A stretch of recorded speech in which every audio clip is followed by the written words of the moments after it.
Hello, this is Dr. Ann Harbison.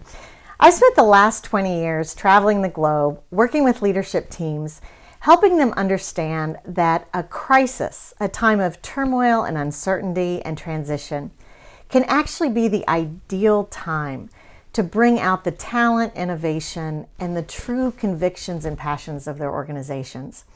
In fact, 6 months ago, I was taking a sabbatical to finish a book that I'd been working on for several years, entitled Never Waste a Crisis. Now, of course, when COVID hit and the entire globe was confronted with a crisis that we had really never seen in the same way, in the same moment in human history, I realized that this message was so much more than just academic or something that could be handled team by team, organization by organization.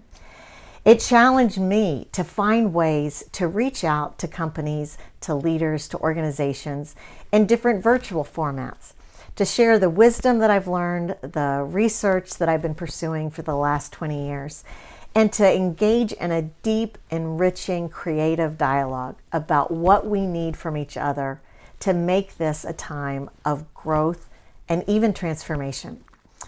There are many ways I'd love to share with you that we can start this conversation and enrich your own leadership journey as well as the life of your organization.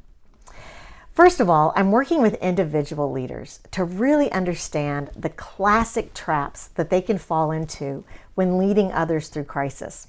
For example, thinking that you need to solve the problem before that you really connect with others in a deeply vulnerable and human way. Another trap is thinking that you have to either be the hero or the martyr, someone that's going to save the day or carry the burden for everyone. There are a whole list of traps that very well-meaning, passionate, dedicated leaders can fall into, simply because this is a moment unlike any that we've faced before. Along with leaders, I've been looking at teams, groups that I've worked with for many, many years, with the fundamental question, are we a group or are we a team? Just because we are on the same project or on the same organizational chart or report through the same direct boss doesn't necessarily make us a team that are deeply committed to one another, who share not just a strategy, but have a shared identity, who have each other's backs, who know how to build complementary partnerships. That work around team development has become only more critical during this global pandemic.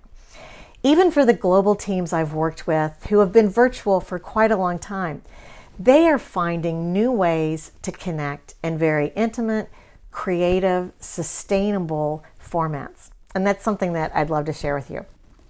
And then finally, for anyone in your organization, be it a business, a global business, a local community group, even a family, I've been sharing something called Surviving and Thriving Together on my website. It starts out with just 40 days of messages of inspiration and guidance and thought, ways to connect that allow anyone, regardless of their age or vocation or leadership position, to understand that just surviving is certainly a goal. It's something that we want to embrace and acknowledge, as many, many people are facing life and death situations. But we are truly called to do something more than just survive. And there are ways that we can thrive through a global crisis. We can look at the foundations of our lives, our organizations, and see where there were cracks in the foundation. We can look at things that we don't want to go back to the way that they were before. We can collaborate in ways that we rebuild, ways that we come together, use technology, and set a course for our organizations. I'd love to share with you, either through a keynote speech, a work with a team, or even an interactive dialogue, how your team, your organization, and even your personal leadership journey can thrive during this unprecedented time. We need to have wide open hearts, a lot of space and grace. We need to give each other permission to mess up, to experiment, to learn, and to grow, to still hold ourselves accountable for concrete outcomes and actions, strategies that are absolutely vital and important. but we can't do it the way we thought we could 6 months ago. I welcome your questions, your possibilities for bringing these messages to life in your organization. I look forward to talking to you more.